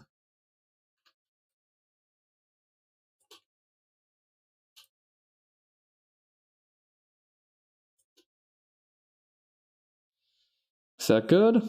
I think that's good. I don't see any gaps. Oh god. Speaking of like old ass webcomics, you would not have believed this. I would not have believed this if I hadn't seen it myself. There was a panel from that really old comic, Alguna Shive, on it. So they had a panel from that comic. God, it's been years since I've thought about it. I read a little bit of it, but I never kind of like got into it super well. But I saw a panel from it in the newsletter that I use to get my news, and seeing that like threw me back in my chair a little bit. Like it's like when you like, I don't know how to describe the emotion of it. It was a very unique, I wouldn't say negative necessarily. It wasn't a negative emotion. It felt like seeing like one of your old, like I felt like I saw one of the people who taught me like math in school, like replying to thirst trap pictures of like, I don't know, Jason Momoa. I don't know. I don't know any generic hot guys. That's not my thing.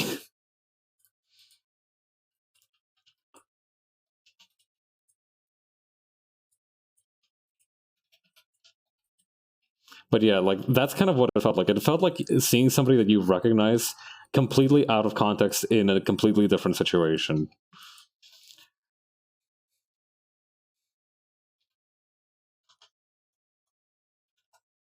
It's like running into some dude that you used to smash light bulbs with behind the school bleachers, in the supermarket one day, and like they're wearing like a suit. I think that's the best way to describe it. Like, it felt like running into a high school friend who like you knew to be a delinquent, and seeing them like in like the profile picture of like a LinkedIn article as the editor and author. That's kind of what it felt like. I said it before and I'll say it again. I'm glad that that sort of thing is happening more often. Like, it's very jarring to me personally, but I'm glad that it's happening more and more, because that's like, I don't know, it just feels nice to see like stuff from things you like being passed around without like ridicule or anything. It's just like, yeah, it's a funny panel.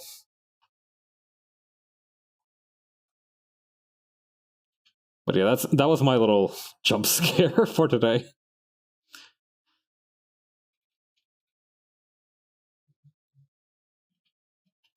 God.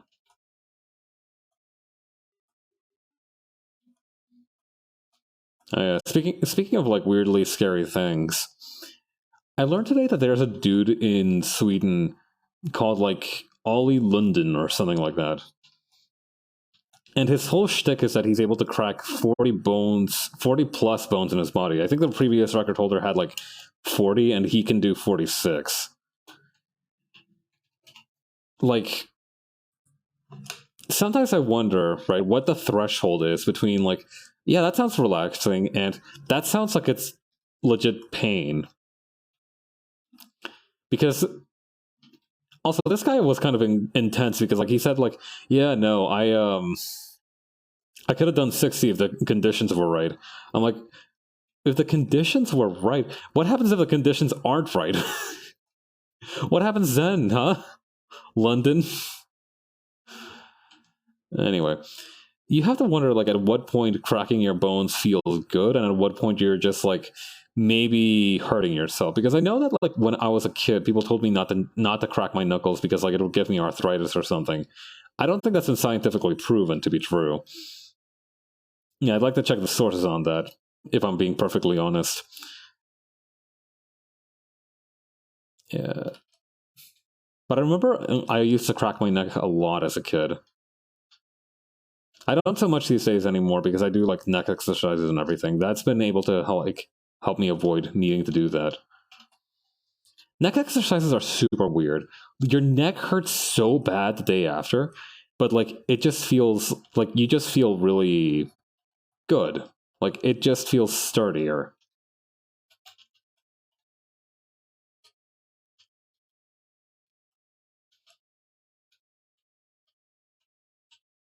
Yeah. I feel like before anybody goes and says like some smart ass thing like, oh, but you wear heavy headphones all day, isn't that kind of like neck exercise? No, that's strain. That's just strain without like any relief, and that's not exercise. That's just torture. That's gonna hurt you in the long run. But yeah, I do neck exercises so I can wear heavy headphones without worrying about like my neck.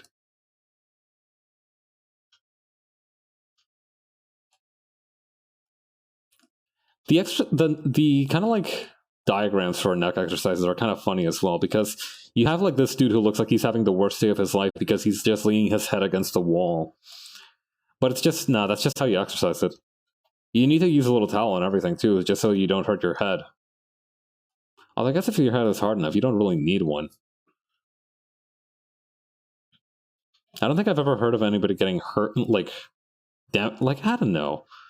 Putting the pressure on something that's not really supposed to, not normally accustomed to pressure, doesn't seem like it'd be a good idea. But on the other hand, what exactly are you hurting with that, right? Like, because it's not like you're receiving brain damage. Your brain isn't being affected. It's not being shaken around. In fact, that's a complete opposite thing that you want to have happen with that, with neck exercises. It is antithetical to the whole thing.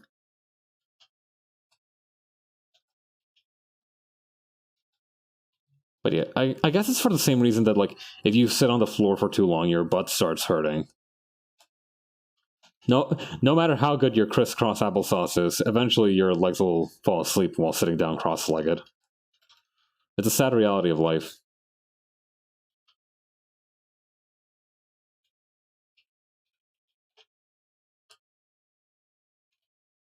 God.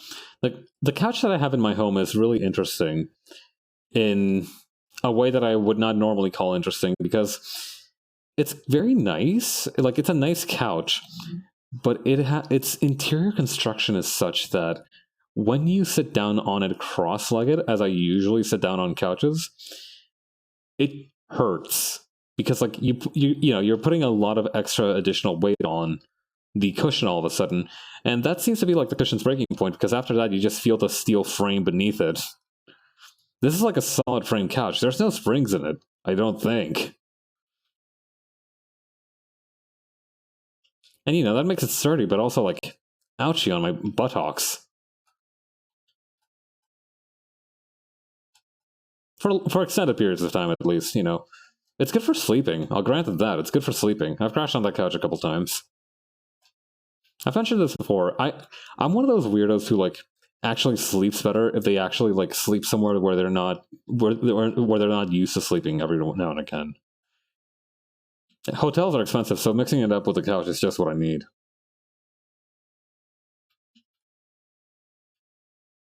Yeah. I do know that like there are ASMR videos on YouTube that like do like this like therapy cracking chiropractic. I don't trust chiropractic. Like it seems like it works pretty good for the people who practice it, but like it's scary.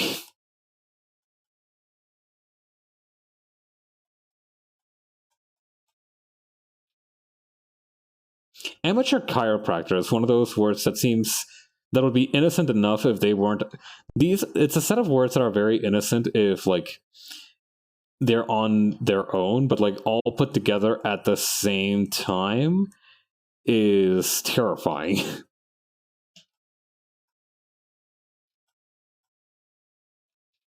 That's like saying amateur surgeon.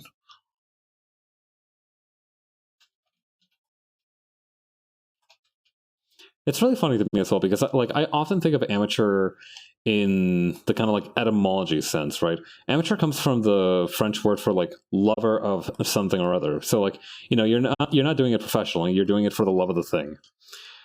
So the fact that like it just brings to mind this dude who's like, I have broken every bone in your body in an attempt to do my chiropractic. I do this because I love it.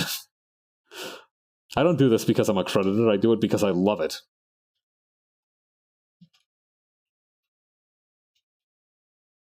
Let's see.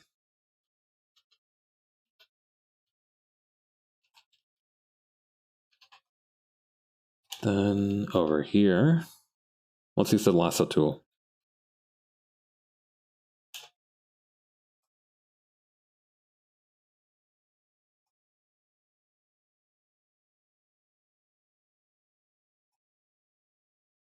There we go.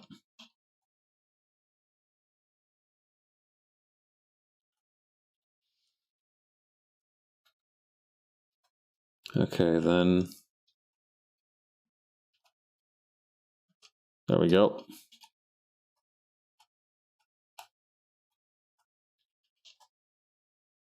Okay, we need to go back to the fill one because there's a little bit of creep on this one line here.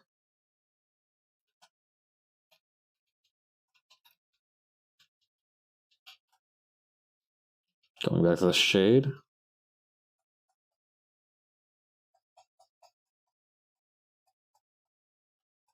Yeah, I mentioned that I switched the grip on my pen recently. I think it's because I've been learning to draw. I've been consciously drawing for the shoulder a lot more recently. I've been like getting better at doing that consistently. And I think it works better when I draw from the shoulder like that. I think that's maybe why I adjusted my pen position like that. Well, as long as it works. The lines seem to be clean enough, so I'm happy with it.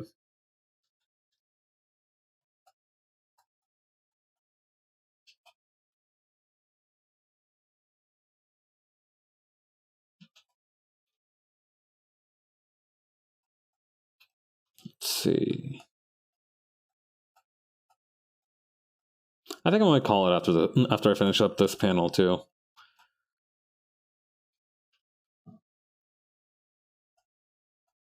I don't think I've got another panel in me before the night's over. At least not on stream.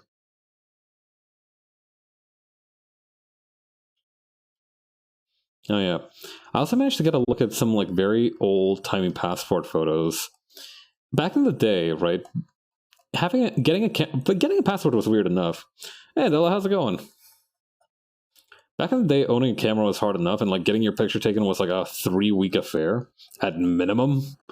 So it turns out that like back in the day, not to mention passports were relatively new. They only started standardizing the pretty good. Hey, that's great to hear. I'm glad to hear it. Good to have you. Yeah. A the passport right. Passport picture started. How's the comic? Going pretty good. We're halfway through this page. These next couple of parts are going to be a little bit more involved because I'll need to color them individually, but that's fine. I'm happy with how it's turning out though. I'm feeling very proud of the work I've done.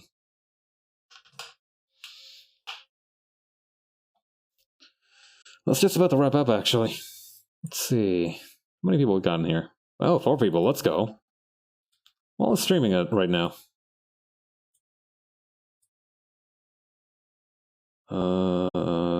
A few people. Turbo.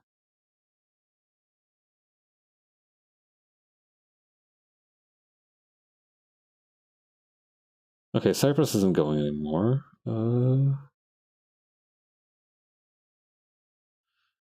Oh shit, BZ is playing Friendsome. Okay, we gotta do that for Homestuck Day. Alright, well, I'm Pabs. This has been a lovely time. On Saturday, I'll be back to playing more Ishin, and I hope y'all can make it. Thank you for coming by, and I will see you all later. Go back to Kickstarter for this comic, please. Alright, later. Bye.